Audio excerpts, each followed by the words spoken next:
Welcome to another episode of Code for Thought. In the second part of the software architecture series, I want to focus on enterprise architecture. If you're a research software engineer or scientist working in academia, you may wonder why an episode on enterprise architects at all. In actual fact, the role and challenges we face as RSEs are not that different to roles in the private sector, including large enterprises and organizations. Firstly, there are ever more RSEs working in research and academia these days that need to be brought together. Secondly, we have a proliferation of different technologies that we may find difficult hiring for, and there's a drive for a more and more complex research infrastructure that needs coordination.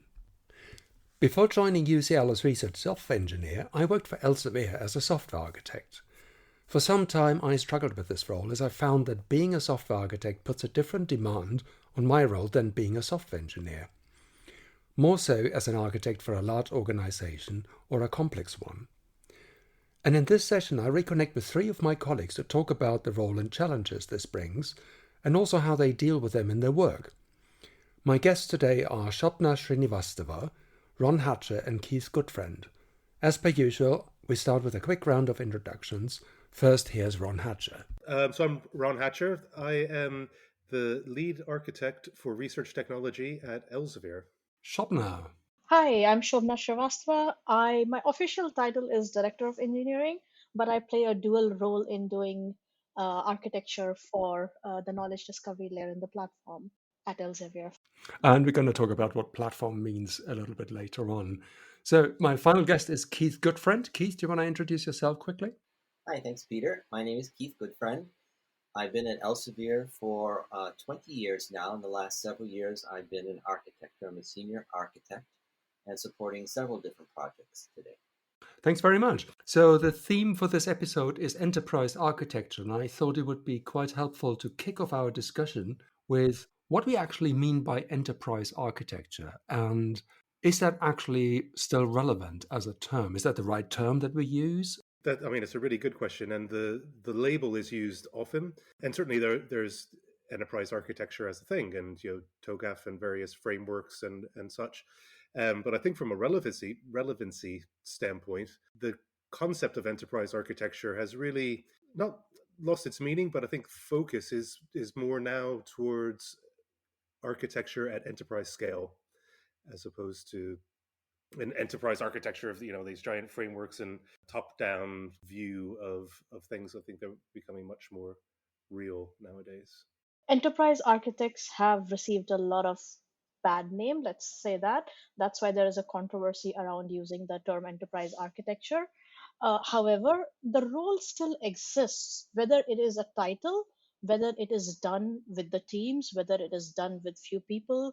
The role exists. The form and the way the role is applied in the organizations is different.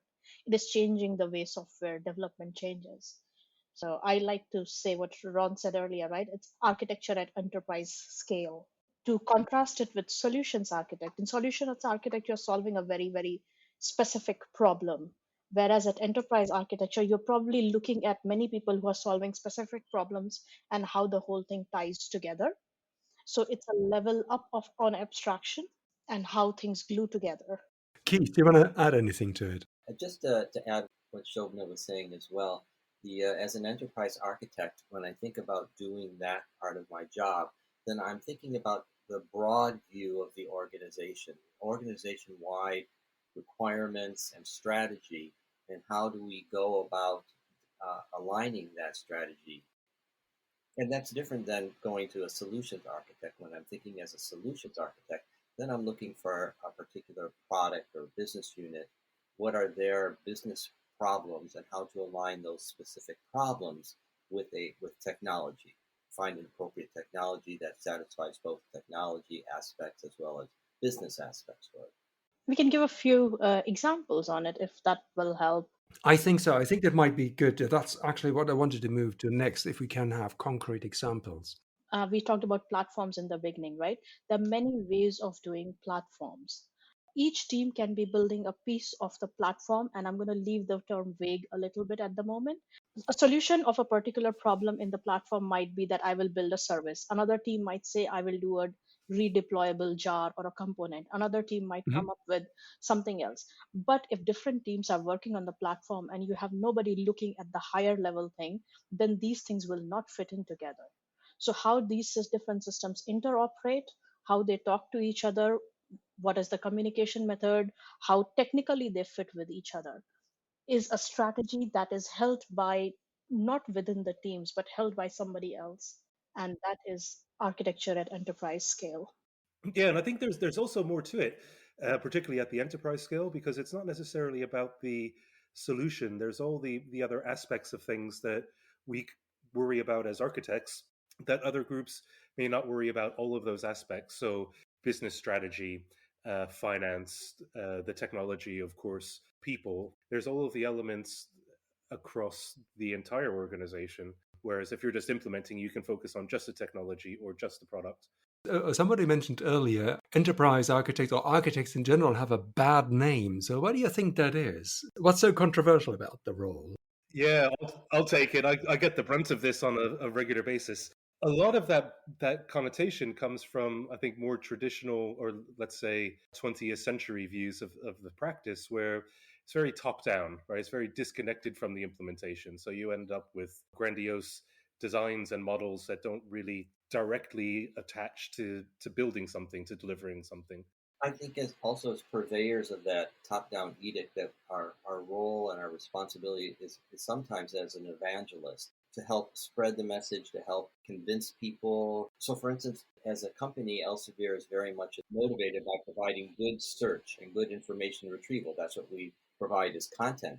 And so we'd like to have a consistent strategy. As architects and enterprise architects, our job is to help different parts of the organization understand what that strategy is, so that we're all, in a sense, pushing in the same direction. An important element, what I'm picking up here, and having been an architect myself not so long ago, was that influencing is an important skill. I'm mentioning this is because very often when software engineers or engineers in general advance in their careers to more senior roles, and instead of choosing a managerial path, they want to choose a technical path, such as the role of an architect, they get really thrown into the deep end. What would be helpful to the audience, maybe for people who consider something like that as a career move or who want to see that happening, there are discussions in the research world. Do we need, for instance, research software architects? What kind of skill sets do you think a enterprise architect or an architect at enterprise scale needs to bring to the table to be successful, in your experience? The most obvious one is you should have the technical skill sets to understand technology and what is being developed and delivered. That's the given. Beyond that, I think the most important skill set is influencing, working with people.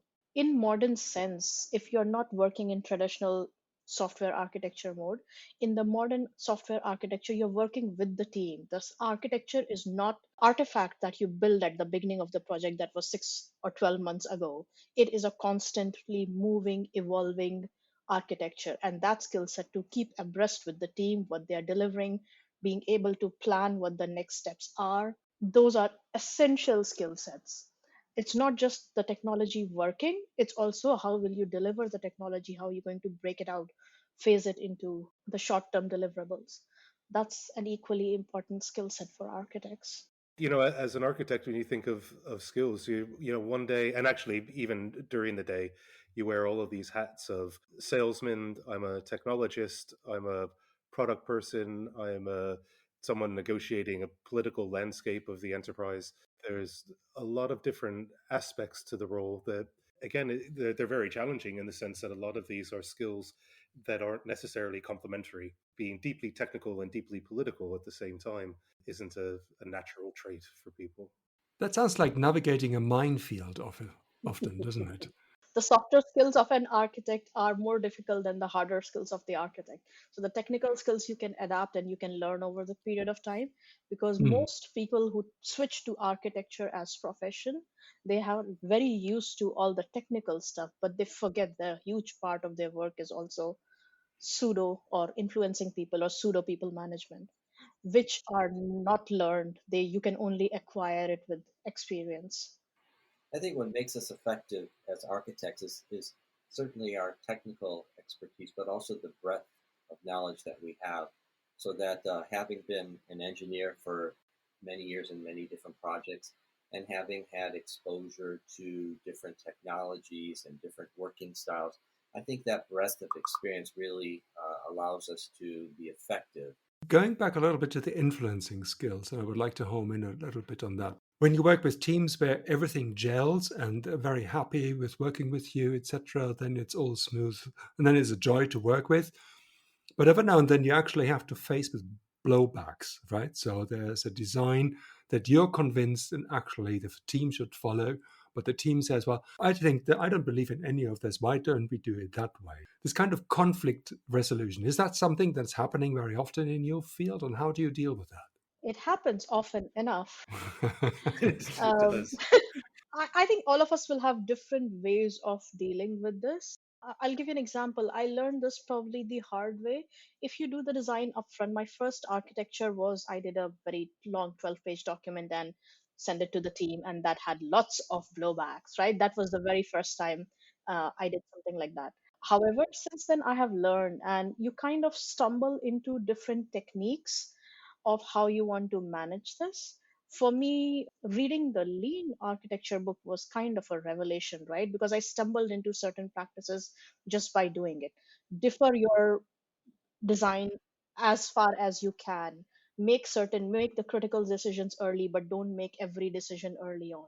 So the team feels like that they are involved in the decisions. Sometimes you know that this is the decision and we'll eventually come to that, but you might have to Hmm. hold back, and that's okay to do, because at the beginning of the project you don't always have everything that you know. And plus, the moment you conceive of a design, bring everybody on board. That's been most useful for me. Like, you know the design before you solidify it, make sure all relevant stakeholders are involved and are aware of it. I think those times when I think influencing is the right word, and those times when I felt like I needed to dictate might be those same times when I think that I didn't have enough information. That if influencing wasn't carrying the day, then perhaps I didn't have enough understanding. Over the years, that has become my measure, right? Because that means I don't have enough information at this point. Hmm. And When you need to dictate, you mean, then yes. then you know that something's off. The message isn't being delivered, or that the message isn't being delivered in the best case, or in the worst case, that the problem isn't thoroughly understood. Ron.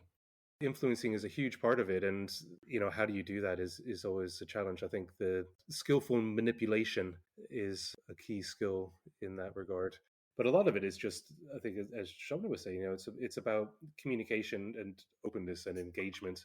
There isn't one single thing for all of these things. There's no cookbook, there's no criteria, there's no to-do list that you can say, okay, here's how you manage the alignment within teams, this is how you do these various bits. It's about that breadth of experience I think Keith was alluding to earlier as well. But in addition to that, there are also other skills. So, because we talked about aligning with business strategies, but that kind of requires that you also need to understand what that business strategy is. Isn't that the case that enterprise architects or architects at enterprise level also are stakeholders when it comes to team structures and organizational structures? Everybody knows Conway's laws, and I'm not going to get into that. But it's not just team structures and organizational structure, it's knowing what your strategy for your enterprise is, as in what product is going to evolve. Good examples are, if we are shifting from a publishing company to data and analytics company, we need to figure out how the architecture is going to evolve and what the strategy, the 2 to 5 year strategy, is going to look like. There is no point in solving a problem that is not going to solve either your end customer or a business problem. Architecture at that level has to go hand in hand with what the product strategy is or what the business strategy for the organization is. And that translates naturally into team structures and organizations. Don't you find, Shobna, that there's an influential thing as well, where the business strategy can be influenced typically from architecture based on technology choices and directions, and vice versa? I have realized that oftentimes business does not know that you can solve a particular problem because in previous times or previous technology sets couldn't solve it. So, in that way, most definitely, yes, because the landscape of technology, and especially with companies who are transforming, their landscape of technology has changed tremendously. and the number of problems that we can solve now is very different. So yes, from that way, it is most certainly true, Ron. When you say transformation shop, now what kind of transformation? Could you give a concrete example? We talk about general transformation of companies and businesses and, in fact, systems in general. So I'll give you the real example that we are going through at the moment.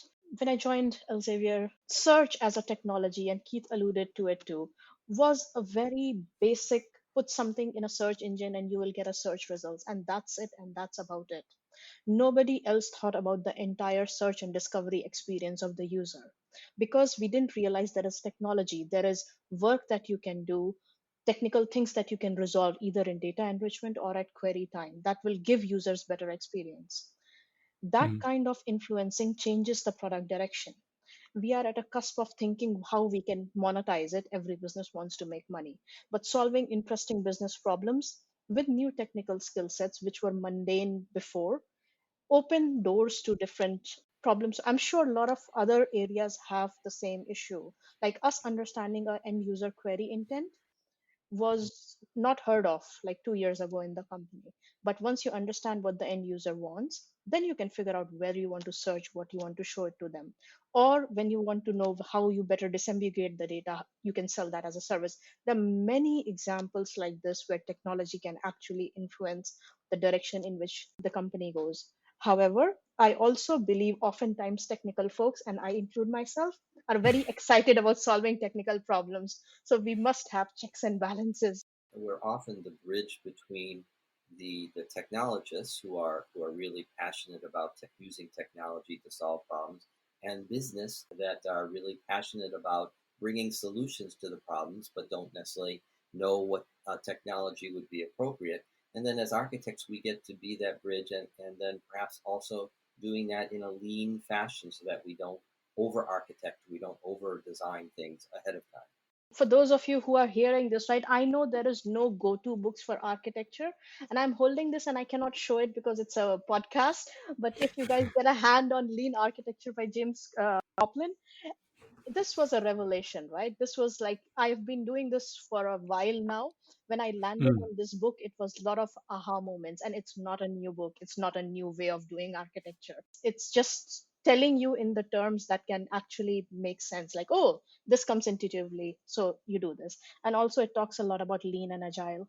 I second that entirely. It's a great book, and not a cookbook. More of It's, yeah. just a lot of good info that you can then Mm. apply in your day to day. Now that we've mentioned lean architecture quite a few times, I think let's talk about lean architecture because I think it seems to play an important role there and it can help us. Somebody start with explaining what lean architecture actually is. I think a lot of people will by now be familiar with the term agile software development. Probably a lot of folks are familiar with Scrum, maybe, because that seems to be the most popular form. But what is lean architecture? What does it actually bring to the table? I can say what it means to me, which isn't going to be the textbook answer. I think Shona probably has a deeper understanding. But for me, it's really everything that I was saying about traditional enterprise architecture not being. It's about focus on deliveries. And really, if you take the foundational principles of agile and, leave all the frameworks and things to the side, but just the general concepts of adapting quickly, solving solvable problems, and being able to iterate on things and building things that are flexible, can cater to change, expecting change. Ron is right. I have read the book, so I know a little bit more. So lean architecture is, I'm going to be honest, it's not easy to practice, and you have to catch yourself every now and again. And I'll describe what it means for me. Lean architecture is knowing your end user's mindset and pulling it all the way into architecture. So your end user, your technical design, and your architecture should all be in sync. That's why I said it's not easy, especially at enterprise scale. It's absolutely not an easy thing to do because the decisions that you have to, like I said, the critical decisions you have to make up front, certain Mm. things you have to leave in ambiguous form so that you can change the form later. There is a phrase in the book that says form before function, and it sounds very simple, But when you actually sit down and go to do it, it's not that easy, because to wrap your head around form, which is not a physical thing, whereas function is, oh, this thing needs to do this. So it's very easy to do that. The other thing is that I said, and it was an aha moment for me, like bring everybody together. So one of the basic principles for lean is bring everybody together early on in the project and defer the decisions that you need to make, which when you don't have enough information. So it's not about me or anybody sitting on an architect's chair and saying, oh, this is the architecture, what it's going to look like. Bring your product, your technical stakeholders, your delivery people, everybody along as early as you can. And like we were talking about earlier on the call, right? Architecture is a role, right? It comes with responsibility. It's not always about drawing the boxes and the arrows. It's being able to make the right technical decisions at the right time, wherever is your right time. And I think that's what sums up lean for me. There are other things, there are practical things in the book that people can go and read. It also talks about taking the business mindset and putting it over your architecture, and that's how then it goes into Conway's laws and a whole bunch of other things. It's a detailed thing, but if I have to sum it up, bring everyone early on, defer decisions which you don't have enough information about, and leave space in your architecture for both concrete and free form things so that you can evolve it over a period of time. For me, I think as when I think of doing lean architecture, it's following the lean, the core principle of trying to maximize the value, whatever stage we are in the product. So, and particularly working lean with agile, I find that it's most useful when an agile team is very accustomed to iterating on that work, meeting with the customer, and then thinking about the work afterwards. Whereas if I'm doing the lean architecture, I like to spend the time, at least some time, thinking ahead of time. So think and then do, as opposed to do, iterate, and then think about what we've done. So it's slightly different mindset, but I find that's helpful for me. Particularly that you always want to have some sort of architecture before you start writing code. I was going to say, Keith, that's where one of the other ones, right? Think before you actually do the developments, because cost of change at large scale is too high. A mindset is the key word that struck home, because I think we tend to forget, even with agile software methodologies, which are very common these days, that it's not a checkbox ticking exercise. It's really a mindset.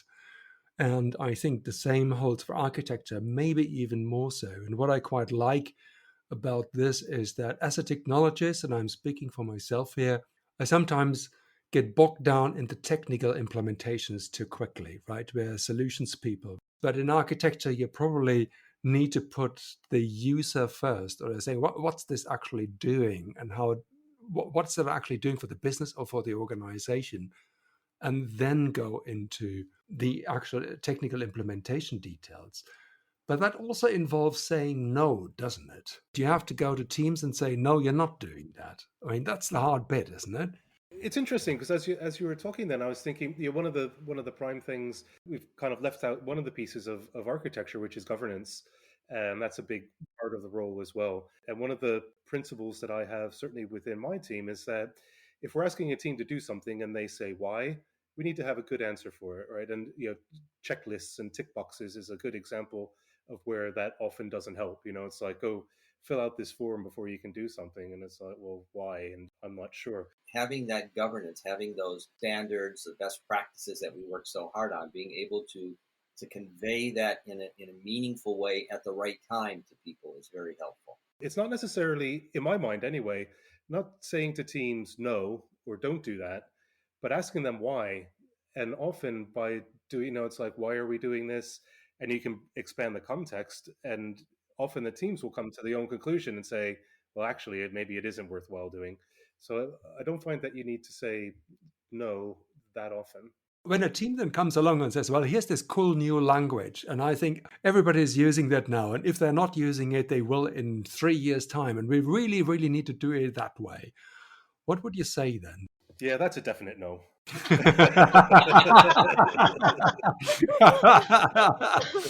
an interesting one because it has come up quite recently.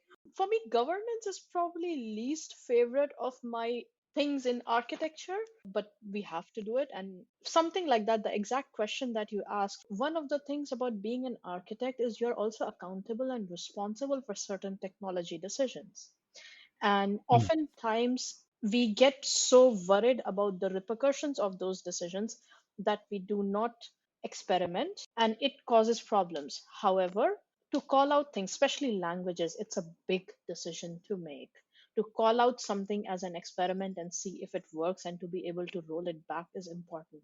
We're always innovating, and our business relies upon innovation. There's a trade off, certainly, as when is an appropriate time to bring in innovation. As architects, we're open to that innovation. We're constantly, even though we have best practices and standards, we're constantly revising them.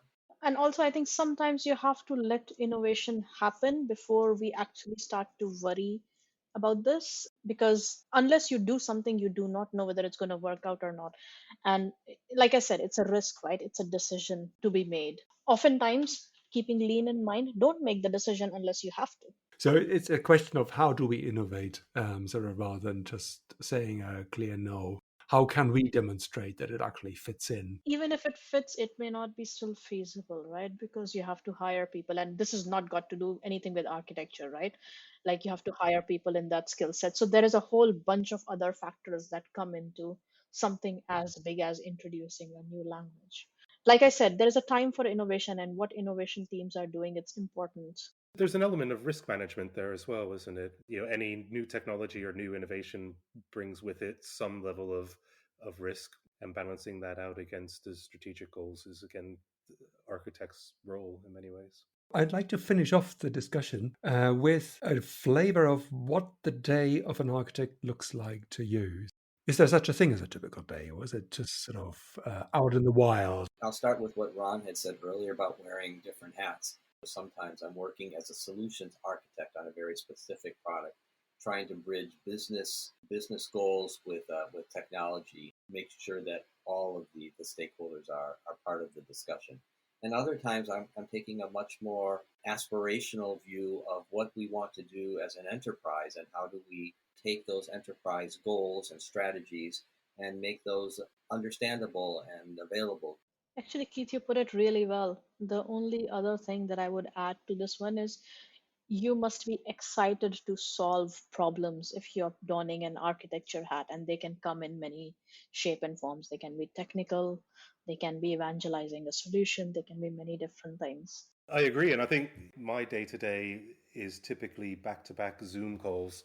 But I've an extra element in my role because not only do I do architecture and still passionate about the technology and such as well, but I also manage quite a large team. So managing architects is another interesting element where you have a group of typically very senior, experienced, skilled people. Opinionated. And opinionated, of course, yeah. And that's probably something for the footnote. But if you ever want a good argument, find yourself an architect and grab a comfy seat. But there's that element too. So I'm lucky in many ways that I get to have that people management as well as the technological and architectural element. It's quite a jump to actually get all these soft skills and all the additional skills, the organizational skills, the business alignment skills, the influencing skills, and the decision-making skills. How do you ramp that up? Because I think a number of people will be struggling with that. And how did you deal with that? I did it an interesting way. I started out actually not as an engineer, but as a computer programmer. So it was long enough ago when that was actually a job title. And so originally from North America, when I moved to the UK, I mostly worked for consultancies.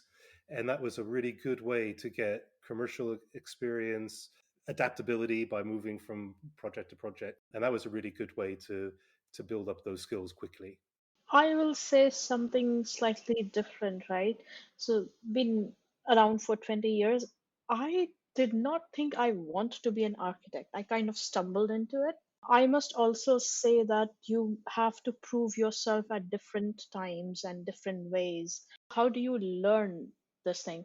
To be honest, I don't know. I just did it. I mean, I had good people around me and I kind of stumbled into it. I will also say this, especially for women in technology, right? Don't be deterred. even in my career, I have had people like, oh, you shouldn't be doing this, that kind of like, no. So, but don't be deterred, right? That's Mm. the key that I will tell you. And it's same for pretty much everybody. You have new skill sets to learn in every job change or every career progression that you have. This is just another skill set. And that is how I look at it, right? Keep your base strong, be solidly technical, and other skill sets you learn along. So it's a jump, but it's not unusual. It's just the mentality of learning and not getting swayed is important. I like that, Shobna. I completely agree. I think that's a great message to give as well, that be passionate about what you want to do, be open to new opportunities and new learnings, and don't be deterred. In the next and final architecture episode, I'm excited to talk to 3 architects from Amazon Web Services about their roles as solutions and infrastructure architects. And I hope to see you then. And with that, goodbye.